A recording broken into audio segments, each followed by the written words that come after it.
Hi friends, welcome back to Birla's Parvai. The 2VDG segment அப்படின்றது நல்ல ஒரு சூடு பிடிக்கிற களம்னே சொல்லலாம். என்னதான் விரல் விட்டு என்ற அளவு காம்படிஷன் இருந்தாலுமே அந்த களம் வந்து எந்நேரமும் சூடு பிடிச்சிட்டு தான் இருக்குது. அப்பப்போ புது மேனுஃபேக்சர்ஸே வராங்க. இப்போ சமீபத்தில் ஒரு மேனுஃபேக்சரர் அவங்களோட பைக்குக்கு வந்து ஒரு ஜென்ரேஷனல் அப்டேட்டாவது கொடுத்தாங்க. அதில் இன்ஜின், லுக்ஸ் இது மாதிரி சில விஷயங்கள் நல்லாவே அப்டேட் பண்ணி கொடுத்தாங்க. குவிக் ஷிஃப்டர் மாதிரி சில விஷயங்கள்லாம் வந்து ஸ்டாண்டர்ட் ஃபிட்மெண்ட்டாக கொடுத்தாங்க. இப்போது நம்மள்கிட்ட அந்த வண்டியோட இன்னொரு செகண்ட் அப்டேட்டாக கொடுத்துருக்காங்க. இன்ஸ்ட்ருமெண்ட் கிளஸ்டர் வாயிலாகவும் சரி, ஒரு ரைடிங் மோட ஆட் பண்ணி கொடுத்துருக்காங்க. அப்படிப்பட்ட ஒரு பைக் தான் கேடிஎம்மோட டியூக் 250. இந்த வண்டியில் அந்த ரைட் மோட்ஸ் எந்த அளவுக்கு நமக்கு வந்து ஃபேவர் பண்ணுது, அது நிஜமாவே ஒரு ஒர்க்கிங் இதுதானா இல்லை ஒரு கிமிக்கா அப்படின்றது நம்ம பார்க்க போகிறோம். அட் த சேம் டைம் இதில் கொடுத்துருக்க அந்த ஃபீச்சர்ஸ் எல்லாமே தரவாக நம்ம செக் பண்ண போகிறோம். அந்த இன்ஸ்ட்ருமெண்ட் கிளஸ்டர் தான் வந்து ஒரு மேஜரான ஹைலைட்னு கூட சொல்லலாம். ஸோ அதை பற்றியும் ஒரு ரிவ்யூவாக பார்க்க போகிறோம். ஸோ வீடியோக்குள்ளே போகலாம். வீடியோக்குள்ளே போகிறதுக்கு முன்னாடி நம்ம சேனல் சப்ஸ்கிரைப் பண்ணலாம், சப்ஸ்கிரைப் பண்ணிக்கோங்க. இப்படி பக்கத்தில் இருக்க பெல் ஐக்கானை கிளிக் பண்ணி அப்போ தான் நான் போடுற எஃபர்ட் உங்களை வந்து ரீச் ஆகும். இப்போ வீடியோக்குள்ளே போகலாம்.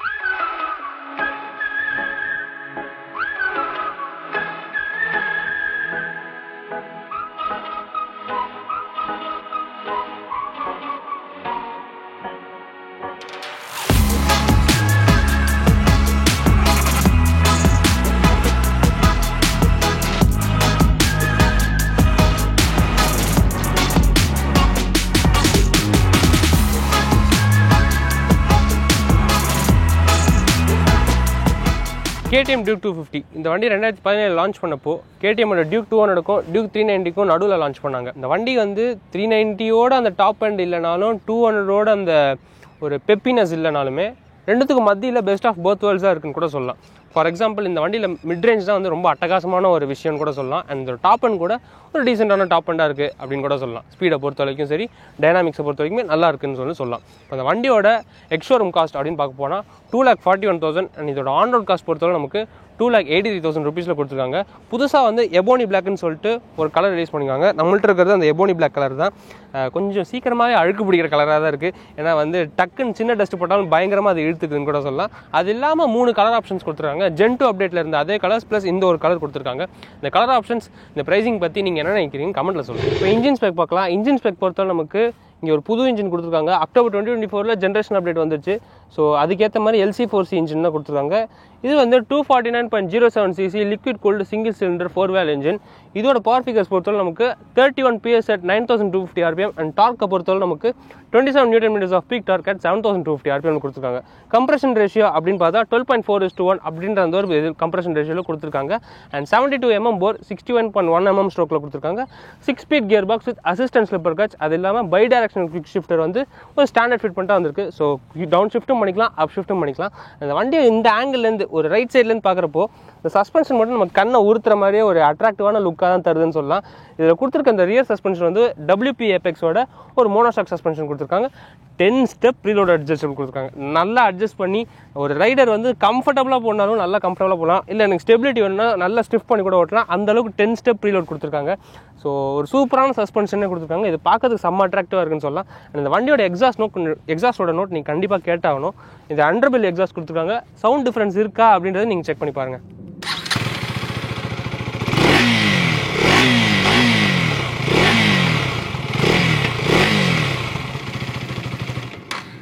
இந்த எக்ஸாஸ்ட் நோட் எப்படி இருக்குன்னு நீங்கள் கமெண்ட்டில் சொல்லுங்கள். ஃப்ரண்ட்டை பார்க்குறப்போ என்னடா டியூக் 390 கொண்டு வந்த மாதிரியே இருக்குது அப்படின்னு உங்களுக்கு தோணும். பட் இது ஆக்சுவலாக டியூக் 250 தான்.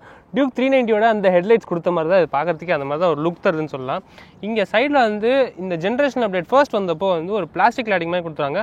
பட் அதை எடுத்துகிட்டு இங்கே DRL கொடுத்துருக்காங்க. பார்க்கறதுக்கு நல்லாயிருக்கு. பட் இந்த DRLோட இந்த ஒரு ஃபிட்மெண்ட் வந்து கொஞ்சம் ஃபிலிம்ஸியாக இருக்குது. லாங் ரனில் எந்த அளவுக்கு வித்ஸ்டாண்ட் பண்ணுறது கொஞ்சம் டவுட்ஃபுல்லான விஷயம் அப்படின்னு கூட சொல்லலாம். இந்த LED இண்டிகேட்டர்ஸ் பார்க்குறீங்க, வண்டியில் கொடுத்துருக்க அத்தனை லைட்ஸுமே வந்து LED யூனிட்ஸ் தான் அப்படின்னு சொல்லலாம். இந்த ஹெட்லாம்போட விசிபிலிட்டி அப்படின்றது சிட்டி யூசேஜுக்கு ஒரு ஓகேவான பர்ஃபார்மன்ஸ், ஒரு டீசெண்டான பர்ஃபார்மன்ஸ்னு சொல்லலாம். பட் ஹைவே யூசேஜ்ன்றது சுத்தமாக வந்து ஒரு அன்பேரபிள் பர்ஃபார்மன்ஸ் அப்படின்னு தான் சொல்ல முடியும்.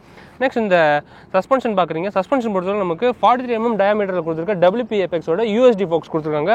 ஃப்ரண்ட்டோட சஸ்பென்ஷன் குவாலிட்டி சூப்பராக இருக்குது. நல்ல ஸ்டேபிளாக நம்மளை வந்து ஸ்ட்ரைட் லைன் ஸ்பீடில் நல்லாவே நம்மளை கோப்ப பண்ணி வச்சுக்குது அப்படின்றது தான் ஒரு யதார்த்தமான உண்மை அப்படின்னு கூட சொல்லலாம். இந்த ஃபைபர் கிளாஸில் கொடுத்துருக்க ஒரு மட்கார்ட் பார்க்குறீங்க. இது கொஞ்சம் டியூரபிளாகவே இருக்குது. உடையாத மாதிரி டக்குன்னு அவ்வளோ சீக்கிரத்தில் உடையாத மாதிரி தான் ஒரு டியூரபிளான மெட்டீரியல் கொடுத்துருக்காங்க. இதோட பெயிண்ட் குவாலிட்டி ஃபினிஷுமே சூப்பராக இருக்குது. வண்டியில் கொடுத்துருக்க சைட் பேனல்ஸும் சரி, இந்த ஒரு ஃப்ரண்ட் மட்கார்டோட அந்த கிளாஸ் பெயிண்ட் ஃபினிஷ் பார்க்கறதுக்கு கொஞ்சம் அட்ராக்டிவாகவே இருக்குன்னு சொல்லலாம். தனியாக வந்து ஸ்டாண்ட் அவுட் ஆகுது அப்படின்னே சொல்லலாம்.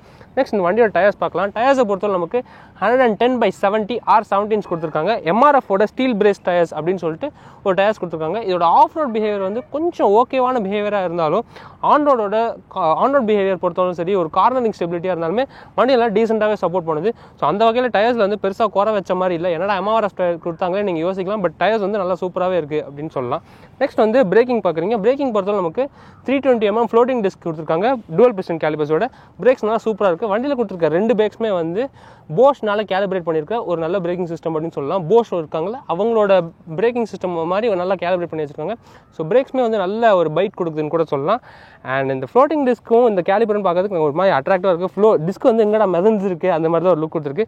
அண்ட் இந்த வண்டியில் வந்து டியூல் சேனல் ஏபிஎஸ் ஒரு ஸ்டாண்டர்டான விஷயம். நம்ம சுவிச்சபிள் ஏபிஎஸ் கூட பண்ணிக்கலாம், ஆஃப் பண்ணிக்கலாம். ரியர் ஏபிஎஸ் வேணும்னா கூட நமக்கு சூப்பர் மோட்டோ ஏபிஎஸ் அப்படின்றது இந்த வண்டியில் ஒரு ஸ்டாண்டர்டான விஷயம் அப்படின்னு கூட நம்ம சொல்லலாம். ரியர் டிசைன் பார்க்கலாம். ரியர் டிசைன் வந்து அப்படியே டியூக் 390 பார்க்குற மாதிரி தான் இருக்குது. அண்ட் இந்த லைட்ஸ் வந்து ஒரு மாதிரி ஸ்மோக்கட் எஃபெக்டாக கொடுத்துருக்காங்க. கொஞ்சம் அந்த பிளாக் டென்ட் அடித்த மாதிரி தான் பார்க்கறதுக்கு இருக்குது. அது பார்க்கறதுக்குமே நல்லா தான் இருக்குது, சூப்பராக அட்ராக்டிவாக இருக்குன்னு சொல்லலாம். இந்த கிராப் ரயில் பார்க்குறீங்க, ஒரு மெட்டல் கிராப் ரயில் கொடுத்துருக்காங்க. ஸோ பில்லியன் யாராவது உட்காந்தா கூட ஒரு நல்ல பிடிச்சிக்கிறதுக்கு பிடிமானம் நல்லா இருக்கும்னு சொல்லலாம். இந்த கிராப் ரயில் வந்து எந்த அளவுக்கு எக்ஸ்டெண்ட் பண்ணியிருக்காங்கன்னா, சப்போஸ் தெரியாமல் கூட பில்லியன் வந்து இந்த டெயில் லைட்டை தொட்டாங்கன்னா உடையாமல் இருக்கிறதுக்கு கிராப் ரயில் வந்து டெயில் லைட் வரைக்குமே ஒரு எக்ஸ்டென்ஷன் மாதிரி கொடுத்துருக்காங்க. அது பார்க்கறதுக்குமே சூப்பராக இருக்குது. ஒரு அட்டென்ஷன் டு டீட்டெயில் அப்படின்னு கூட சொல்லலாம். அண்ட் இந்த நம்பர் பிளேட் ஹவுசிங்க்கு உண்டான ஒரு ப்ரொவிஷன் கொடுத்துருக்காங்க. இதுவுமே வந்து நல்ல ஸ்டேபிளாக கொடுத்துருக்காங்க. ஃபைபர் கிளாஸ் தான், ஒரு மாதிரி பிளாஸ்டிக்காக இருந்தாலுமே வந்து நல்ல ஒரு சூப்பரான ஃபினிஷில் கொடுத்துருக்காங்க. அதனால் அவங்க எந்த பிரச்சனையும் இருக்காதுன்னு நினைக்கிறேன் நான். நீங்கள் மட்கார்ட் கொடுக்கல, இந்த ஃப்ளாப் மட்டும் தான் நம்மளை காப்பாற்றுன்னு நினைக்கிறேன். மழை கீழே வந்தால் என்ன ஆகுன்றது தெரில. அண்ட் இந்த வண்டியோட டயர் செக்ஷன் பார்க்கலாம். ரியர் டயர் செக்ஷன், ரியர் டயர்ஸை பொறுத்தவரை நமக்கு 150/60 R17 கொடுத்துருக்காங்க. அண்ட் ரியரோட பிரேக்ஸை பொறுத்தவரை நமக்கு 240mm சிங்கிள் பிஸ்டன் கேலிபர்ஸ் கொடுத்துருக்காங்க. அகைன் ஃப்ளோட்டிங் டிஸ்கில் தான் கொடுத்துருக்காங்க. ஸோ ரியரோட பிரேக்ஸுமே கொஞ்சம் நல்லா இருக்குது அப்படின்னு சொல்லலாம். எர்கனாமிக்ஸ் பார்க்கலாம். எர்கனாமிக்ஸ் பொறுத்தவரை நமக்கு சீட் ஹைட்லேருந்து ஸ்டார்ட் பண்ணோம். சீட் ஹைட் வந்து 800mm கொடுத்துருக்காங்க. நான் ஒரு 6 feet கை. எனக்கு வந்து இந்த வண்டி வந்து கொஞ்சம் லோ ஸ்லங்கான ஒரு பைக்கில் உட்காந்த மாதிரி தான் எனக்கு ஃபீல் ஆகுது. பட் கேடிஎம்ல ஒரு ஆக்சசரி இருக்குது, சீட் ஹைட் கொஞ்சம் ஏற்றணும் அப்படின்னா டால் ரைடர்ஸ்க்காக. அது வந்து ஒரு 820mm ஆஃப் சீட் ஹைட் வந்து டோட்டலாக கொடுத்துட்டு ஒரு 20mm ஆஃப் இன்க்ரீஸ் வந்து அந்த ஆக்சசரி நமக்கு ப்ரொவைட் பண்ணுதுன்னு சொல்லலாம். நெக்ஸ்ட் வண்டியோட ஃபியூல் டேங்க் கெப்பாசிட்டி பார்க்கலாம். ஃபியூல் டேங்க் கெப்பாசிட்டி பொறுத்தவரை நமக்கு 15 liters of fuel tank capacity கொடுத்துருக்காங்க. அண்ட் மைலேஜை பொறுத்தவரை நமக்கு 33 to 35 அப்படின்றது தான் வந்து ஏஆர்ஐ கிளைம் பண்ணியிருக்க மைலேஜ்னு சொல்லலாம். அண்ட் இந்த வண்டியில் கொடுத்துருக்க கிரவுண்ட் கிளியரன்ஸ் பொறுத்தவரை நமக்கு 176mm ஆஃப் கிரவுண்ட் கிளியரன்ஸ் கொடுத்துருக்காங்க. வண்டியோட கர்வ் வெயிட் அப்படின்னு பார்க்க போனால் 162.8 kilograms ஆஃப் கர்வ் வெயிட் கொடுத்துருக்காங்க. So power to wait ratio அப்படின்றது சூப்பராக மேனேஜ் பண்ணியிருக்காங்க அப்படின்னு சொல்லலாம். அண்ட் வண்டியோட வீல் பேஸ் அப்படின்னு பார்க்க போனால் 1.3 meters ஆஃப் வீல் பேஸில் கொடுத்துருக்காங்க.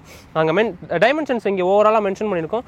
இந்த டைமென்ஷன்ஸ் பற்றி என்ன நினைக்கிறேன் நீங்கள் கமெண்ட்டில் சொல்லுங்கள். இப்போ நம்ம இன்ஸ்ட்ருமெண்ட் கிளஸ்டர் பார்க்கலாம். இந்த ஸ்டார்ட் அப் நீங்கள் நோட் பண்ணுங்கள். ரெடி டு ரேஸ் அப்படின்றது பார்க்கறதுக்கும் அந்த ஸ்பீடாமீட்டர் ஒரு மாதிரி ஸ்வைப்பை பார்த்துக்கும் பார்க்க அட்ராக்டிவாக இருக்குன்னு சொல்லலாம். அண்ட் இப்போ வந்து நீங்கள் பார்த்தது வந்து ஸ்ட்ரீட் மோடுக்கு உண்டான ஒரு ஸ்டார்ட் அப் அப்படின்னு சொல்லலாம். அங்கே நியூட்ரல் சிம்பிளுக்கு கீழே பார்க்குறீங்க, டெம்பரேச்சர் காட்டுது, அது கீழே வந்து ஸ்ட்ரீட் மோடுன்னு சொல்லியிருக்கு. இப்போ நான் வந்து இன்ஸ்ட்ருமெண்ட் கிளஸ்டரில் என்ன பண்ணுறேன், உங்களுக்கு போய்ட்டு ரைட் மோட்ஸ் மாற்றி காட்டுறேன் ஒரு தடவை.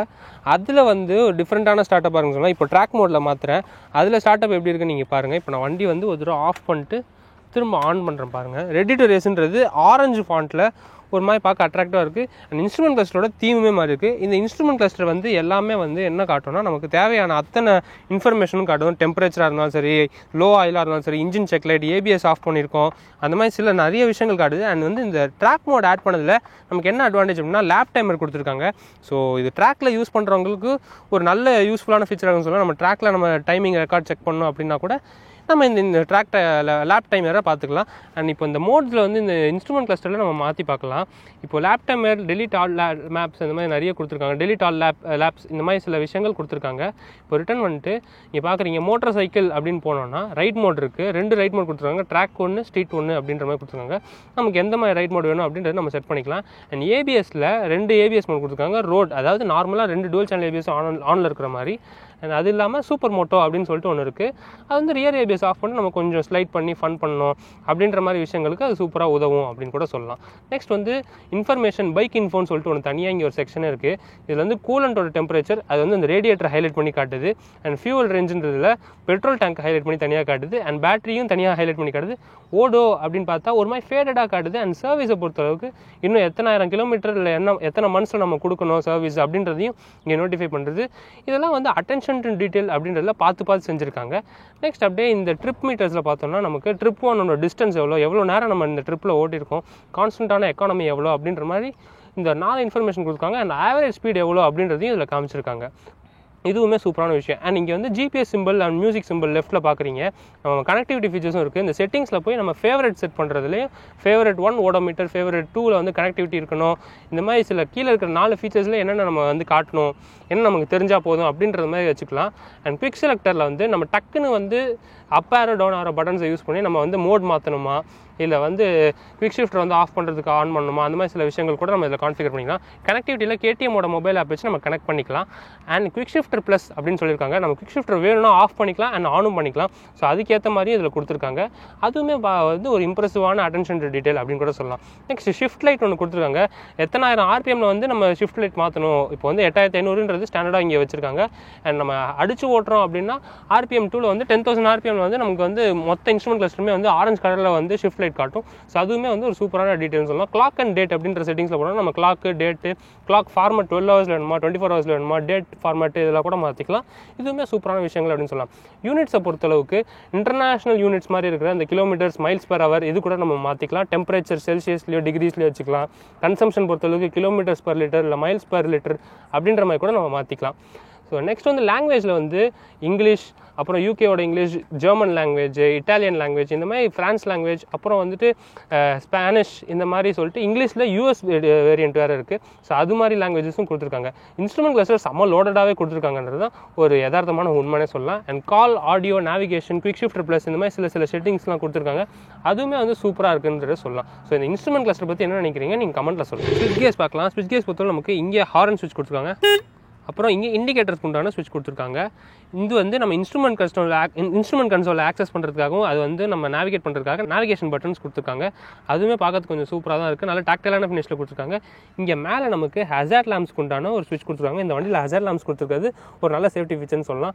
அண்ட் இந்த இடத்துல நமக்கு இன்டகிரேட்டட் ஹை பீம் மேன் வந்து பாஸ் ஸ்விட்ச் கொடுத்துருக்காங்க. ஸோ அதுவுமே பார்க்கறதுக்கு நல்ல சூப்பரான குவாலிட்டியில் கொடுத்துருக்காங்க. ரைட் சைடில் பார்த்தோன்னா நமக்கு ஸ்டார்ட் கில் ஸ்விட்ச் கொடுத்துருக்காங்க. அதை ஆன் ஆஃப் பண்ணிக்கிறதுக்கு ஒரு மாதிரி ஸ்விட்ச் கொடுத்துருக்காங்க. அண்ட் வந்து இந்த இடத்துல வந்து செல்ஃப் ஸ்விட்ச் கொடுத்துருக்காங்க. இதை வந்து இன்டகிரேட்டடாக கொடுத்தா இன்னுமே கொஞ்சம் அட்ராக்டிவாக இருக்குமோன்றது தான் என்னோட ஒப்பீனியன். அண்ட் இந்த பைக்கில் வந்து சார்ஜிங் போர்ட் கொடுத்துருக்காங்க. அது இன்ஸ்ட்ருமெண்ட் கிளஸ்டரோட கீழே இருக்குது. ஃப்ரெண்ட்ஸ், இப்போ நம்ம இந்த டியூக் 250 2025 அப்டேட்டட் மாடல் தான் நம்ம இப்போ ஓட்டி பார்க்க போகிறோம். அண்ட் இந்த வண்டி வந்து பார்க்குறதுக்கு ஒரு ஆங்கிள் பார்க்குறதுக்கு அப்படியே டியூக் 390 மாதிரி தான் இருக்குது. பட் இது டியூக் 250 தான். இங்கே 215 கோட்ட இடத்துல வேறு போட்டிருக்காங்க. ஆனாலும் பார்க்குறது 390 மாதிரி தான் இருக்குது. அண்ட் ஒரு சின்ன கரெக்ஷன் மக்களே நான் இங்கே சொல்ல வேண்டியது என்னென்னா, ஃப்ரண்ட்டில் நமக்கு 4 பிஸ்டன் கேலிபர் கொடுத்துருக்காங்க. அண்ட் ரியரில் நமக்கு 2 பிஸ்டன் கேலிபர் கொடுத்துருக்காங்க. நான் வந்து பிரேக்ஸை பற்றி சொல்கிறப்போ வந்து ஃப்ரண்ட்டில் டோல் பிஸ்டன், பின்னாடி சிங்கிள் பிஸ்டன் கொடுத்துருப்பேன். அதை நான் கரெக்ட் பண்ணிக்கிறேன். ஃப்ரண்ட்டில் வந்து நமக்கு 4 பிஸ்டன்ஸ் கொடுத்துருக்காங்க. அண்ட் பின்னாடி நமக்கு 2 பிஸ்டன்ஸ் கொடுத்துருக்காங்க. அண்ட் போஷ்னால கேலிபிரேட்ஸ் பண்ண பிரேக்ஸ் வந்து சூப்பராகவே இருக்குன்னு சொல்லலாம். ஸோ நம்ம ஸ்டார்ட் பண்ணுவோம். வண்டியில் ஏறுறேன். வண்டி கொஞ்சம் ஆக்சசிபிளான ஹைட்டில் இருக்கிறனால நல்லா ஈஸியாகவே ஏறிடலாம். ஸோ ஸ்டார்ட் பண்ணுறேன். நீங்கள் பாருங்களேன், இந்த கில் ஸ்விட்ச் அதாவது செல் ஸ்விட்ச் கொடுக்குறப்போ ஒரு இது கொடுத்தாலும் லைட்டாக டச் பண்ணால் சூப்பராக ஸ்டார்ட் ஆகுன்னு சொல்லலாம்.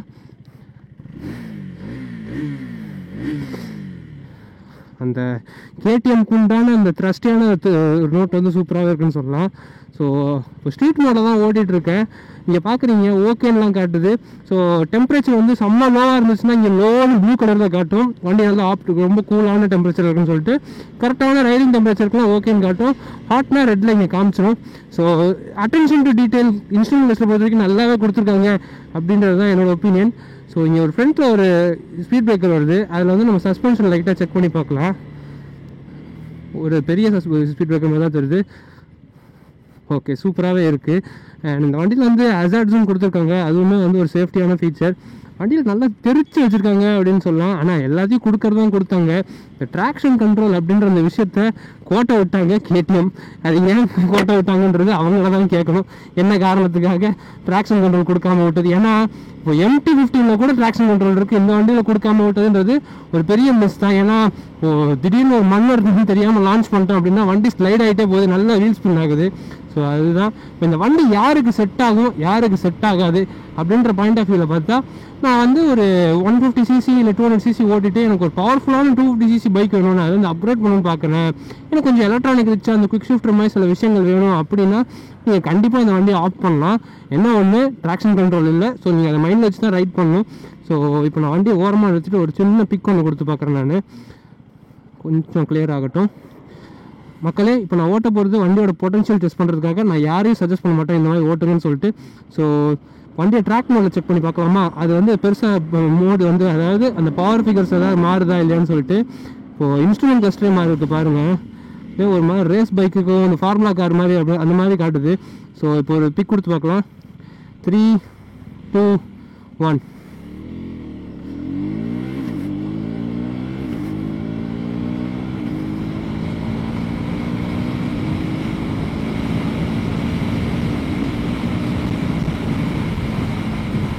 வண்டி வந்து சூப்பராக ஸ்ட்ரெயிட் லைன் ஸ்பீட் எடுக்குது, 100ல எஃபர்ட்லெஸ்ஸாக போகுது. ஆனால் இந்த ட்ராக் மோட் அப்படின்ற அந்த மோடு வந்து ஒரு கிமிக் மாதிரியோன்னு எனக்கு தோணுது. ஏன்னா பெரிய லெவலில் பவர் டிஃப்ரென்ஸ் கிடையாது நமக்கு நார்மல் ஸ்ட்ரீட் மோடுக்கும் சரி ட்ராக் மோடுக்குமே. பட் வண்டி வந்து நல்லா சூப்பராக எக்ஸலைட் போயிட்டுருக்கு. ஸ்டெபிலிட்டியை பொறுத்த வரைக்கும் வண்டி செம்ம ஸ்டேபிளாக போயிட்டுருக்கு. வாபிள் இல்லை, எதுவுமே கிடையாது. இல்லை WP Apex சஸ்பென்ஷன் வந்து கொஞ்சம் ஸ்டிஃபர் சைடில் தான் இருக்குது ஆக்சுவலாக. பட் வந்து அது ஸ்டெபிலிட்டின்ற அந்த வகையில் வந்து கொஞ்சம் ஸ்டிஃபாக இருந்தால் தான் வண்டி இன்னும் ஸ்டேபிளாக ஸ்ட்ரெயிட் லைன் ஸ்பீட் சூப்பராக எடுக்கும் அப்படின்றது தான் யதார்த்தமான உண்மை. இப்போ வந்து நான் அப்படியே கிளச்சை பிடிக்காம அப்படியே டவுன் ஷிஃப்ட் பண்ணுறேன் பாருங்களேன். 4, 3 நான் வந்துட்டேன். நான் இப்போ அப்படியே கிளச்சை பிடிக்காமலே நான் வந்து அது அப்ஷிஃப்ட் பண்ணுறேன்.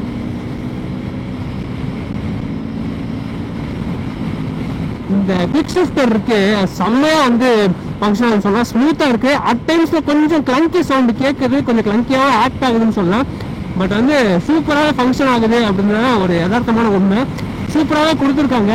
அண்ட் இங்கே பார்க்குறீங்க இந்த லேப் டைமர் இதெல்லாம் வந்து நம்ம இப்போ ஸ்பீட் டெஸ்ட் பண்ணுறதுக்குலாம் பெருசாக யூஸ் ஆகாது. பட் ஸ்டில் வந்து அது கொடுத்துருக்கிறது ட்ராக்கில் சப்போஸ் இந்த வண்டி எடுத்து நம்ம ப்ராக்டிஸ் பண்ணுறோம் இல்லை ஓட்டுறோம் அப்படின்னா கூட இந்த லேப் டைமர்ன்றது ஒரு ஹெல்ப்ஃபுல்லான ஃபீச்சர் அப்படின்னு கூட சொல்லலாம். இப்போ வண்டியோட நிம்பிள்னஸ் பார்க்குறீங்க. நான் வண்டி வந்து கொஞ்சம் ஸ்லோ பண்ணிட்டு 4th கியரில் 30, 25 கூட எடுக்கலாம் அப்படின்னு சொன்னேன் நான். ஸோ பாருங்கள், நான் வண்டி கொஞ்சம் ஸ்லோ பண்ணுறேன் பாருங்கள். 4th கியர் போட்டேன். இப்போ ஒரு 30 கீழே இருக்கும். இன்னும் கொஞ்சம் ஸ்லோ பண்ணி 24லேருந்து எடுக்கிறேன். 26, 30, 3000 RPM வரைக்கும் பெருசாக தெரில. 4000 தாண்டின உடனே 5000 டச் பண்ணுறப்போ வண்டி வந்து அப்படியே அசுர மாதிரி ஆகுது. செம்ம பவர்ஃபுல்லாக இருக்கும். 250cc ஃபாஸ்டஸ்ட் 250cc அப்படின்றது சும்மா வாங்குற பேர் கிடையாது. இந்த வண்டியோட காம்படிட்டர்ஸ் அப்படின்னு பார்க்க போனால் டாமினார் 250 இதோட அண்ணன் கூட சொல்லலாம் அவங்க. அப்புறம் வந்து N250 அண்ட் வந்துட்டு FZ25 ஒரு வண்டி இருந்துச்சு, அருமையான வண்டி. பட் வந்து காலத்தால் அழிக்கப்பட்ட ஒரு அழகு தான். FZ25னால சூப்பரான 2 மோட்டோ விளாகர்ஸ் வந்திருக்காங்க. அது யாருன்னு நீங்கள் கமெண்ட்டில் சொல்லுங்கள். ஸோ மக்களே இப்போ பிரேக் டெஸ்ட் பண்ணி பார்க்க போகிறோம். அதுக்கு முன்னாடி இந்த கார்னர் ஸ்டெபிலிட்டி கொஞ்சம் பார்த்துக்கோங்க. வண்டி நல்லாவே கார்னராக இருக்குது, நல்லாவே கார்னர் சப்போர்ட் பண்ணுது. இந்த டயர்ஸுமே நல்லா சப்போர்ட் பண்ணுதுன்னு சொல்லலாம். MRFல இந்த ஸ்டீல் பிரேஸ் டயர்ஸ் வந்து சூப்பராகவே சப்போர்ட் பண்ணுது. ரோடு கிரிப்பும் நல்லா இருக்குது. ஓகே, வண்டி ஸ்டேபிளாக இழுத்துட்டு போகுது. இந்த வண்டி வாங்கினாலே அடித்து இழுத்து ஓட்டணுன்ற அந்த ஒரு இதில் தான் வரும். அண்ட் ஃபர்ஸ்ட் டைம் டயர்ஸ்க்கு நான் அதை வந்து ரெக்கமெண்ட் பண்ணுவேன்னு கேட்டிங்கன்னா சப்ஜெக்டிவ் தான். ஏன்னா வண்டி லீனியராக ஓட்டினாலும் ஓட்ட முடியுது. பட் வந்து திடீர்னு நம்ம த்ராட்டில் கொடுத்தோம்னா பயங்கரமாக பவர் பம்ப் அவுட் பண்ணுது. ஸோ அந்த லெவலில் வந்து டியூக் 250 வந்து சூப்பராகவே எக்ஸல் பண்ணுது. Best of both worlds. Duke 390லேருந்து ஒரு பாதியும் 200 ஒரு பாதியும் கலந்து செஞ்ச கலங்குன்ற மாதிரி தான் இருக்குது. ஸோ வண்டி அந்தளவுக்கு நல்லாவே பண்ணி கொடுத்துருக்காங்க. இப்போ நம்ம பிரேக்கிங் டெஸ்ட் பண்ணி பார்க்கலாம். ஒரு 80ல் போயிட்டு பண்ணுறேன் நான். ஓகே, சூப்பராக தான் இருக்குது பிரேக்ஸு. பட் கொஞ்சம் பிரேக்கிங் டிஸ்டன்ஸ் லைட்டாக ஒரு 0.5 அந்த மாதிரி ஒரு சின்ன இடத்துல கொஞ்சம் பிரேக் கம்மி பண்ணி தான் நல்லாயிருக்கும். அண்ட் இப்போ கம்பைன் பிரேக்கிங் பண்ணால் தான் வந்து வண்டி ஒரு நல்ல ஸ்டாப்பிங் பவர் கொடுக்குது. நான் பேக் பிரேக் மட்டும் அழுத்துறேன்னு வைங்களேன். இப்போ 50ல் போய்ட்டு சும்மா அழுத்தி காட்டுறேன் பாருங்க. 50ல் போய்ட்டு பேக் பிரேக் மட்டும் கொடுக்குறேன். சுத்தமாக வந்து பிரேக் வந்து எப்படி சொல்ல, பிரேக் பிடிக்குது. பட் நினச்ச லெவலுக்கு பிடிக்குது அப்படின்னு கேட்டால் அது இல்லை. ஸோ அது வந்து ஒரு சின்ன டிஸ்அட்வான்டேஜ் தான். பிரேக் ஃபேட் ஆகலை. நான் திரும்பவும் சொல்கிறேன், பிரேக் ஃபேட் ஆகலை. பிரேக்கோட பைட்டிங் ஃபோர்ஸ் வந்து ரொம்ப கம்மியாக இருக்குது. பிரேக் பிடிக்குது, பட் வந்து அந்த எஃபிஷியன்சி இந்த கொஞ்சம் பேக் பிரேக்ஸில் கம்மி தான். பட் ஃப்ரண்ட் அண்ட் பிரேக் சேர்த்து பிடிச்சோன்னா நல்ல எஃபிஷியண்ட்டாக இருக்குது. ஸ்டாப்பிங் டிஸ்டன்ஸ் கொஞ்சம் அதிகமாக தான் இருக்குது. மற்றபடி இந்த டியூக் 250 வந்து ஒரு சரியான ஸ்ட்ரீட் ஃபைட்டர்னு சொல்லலாம். ஒரு நேக்கட் ஸ்போர்ட் பைக்கில் 250cc பயங்கரமாக அள்ளி தெளிச்சு வச்சுருக்காங்கன்னு சொல்லலாம். ஸோ 1 லாஸ் பிக்கப் கொடுத்து பண்ணுற மக்களே. அண்ட் இப்போ வந்து திரும்பவும் நான் சொல்கிறேன், யாருமே வந்து ரேஷ் ட்ரைவ் பண்ணாதீங்க. கண்டிப்பாக எல்லாரும் ஹெல்மெட் போட்டு ஓட்டுங்க, ரோட் ரூல்ஸை ஃபாலோ பண்ணி ஓட்டுங்க. இந்த மாதிரி எம்டி ஸ்ட்ரெச்சாக கிடச்சா மட்டுமே நீங்கள் வந்து என்ன பண்ணுங்கள், ஒரு டாப் ஸ்பீடோ இல்லை லீகல் ஸ்பீட்ஸோ ஓட்டி பாருங்களை தவிர்த்து தேவையில்லாமல் மற்ற மக்களோட கஷ்டப்படுத்தாதீங்க அப்படின்னு தான் நான் சொல்ல வரேன். நான் பொட்டன்ஷியல் செக் பண்ணுறதுக்காக தான் இந்த மாதிரி ஓட்டுறேன். ஸோ நான் வந்து அப்படியே கிளச்சை பிடிக்காம கியர் டவுன் பண்ணுறேன்.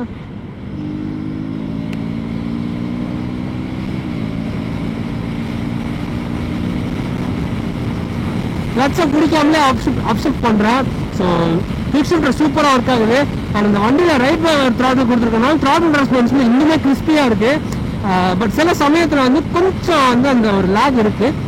அது எப்பயாச்சும் தான், ரொம்ப எவிடெண்ட்டாக இல்லை, லைட்டாக ஒரு மைன்யூட் லேக் இருக்குது. பட் அது ரைட் பைக்ஸில் ஜென்ரலாக இருக்கிறது தான் அப்படின்றது என்னோட ஒப்பீனியன். சூப்பராக இருக்குது. ஆனால் வண்டி ஓட்ட வந்து ஜாலியாக ஃபன்னாக ஓட்டு தான் வண்டி நம்ம என்கரேஜ் பண்ணுது. அண்ட் சிட்டியில் கூட அது வந்து நல்ல ட்ராக்டிவான பைக்காக இருக்குன்னு கூட சொல்லலாம். அந்த அளவுக்கு ஈஸியாக ஓட்ட முடியுது. நமக்கு ஒரு 30-40 ஸ்பீடில் 5th கியரில் கூட ஈஸியாக வந்து நம்ம உருட்டிட்டு போகலாம். அந்தளவுக்கு ஜாலியாக ஓட்ட முடியுது, ஈஸியான ரைடபிலிட்டியாக இருக்குது. அந்த வகையில் பார்க்குறப்போ இந்த டியூக் 250 வந்து சூப்பராக எக்ஸல் ஆகுது. இந்த ரைட் ட்ரைவை பற்றி என்ன நினைக்கிறீங்க கமெண்ட்டில் சொல்லுங்கள். ஸோ ஃப்ரெண்ட்ஸ், ஹோப் இந்த வீடியோ இந்த டியூக் 250 பற்றின ஒரு நல்ல ரிவ்யூவாக இருக்கும்னு நான் நம்புகிறேன். நம்ம சேனலில் இன்னொரு எலக்ட்ரானிக் ஃபீச்சரிஸ்டிக்காக ஒரு பைக் சூப்பராக வரப்போகுது. அது என்ன பைக்குன்னு கெஸ் பண்ணுங்கள். இப்போ உங்களிடம் விடைபெறுவது உங்கள் பத்மநாபன். பை.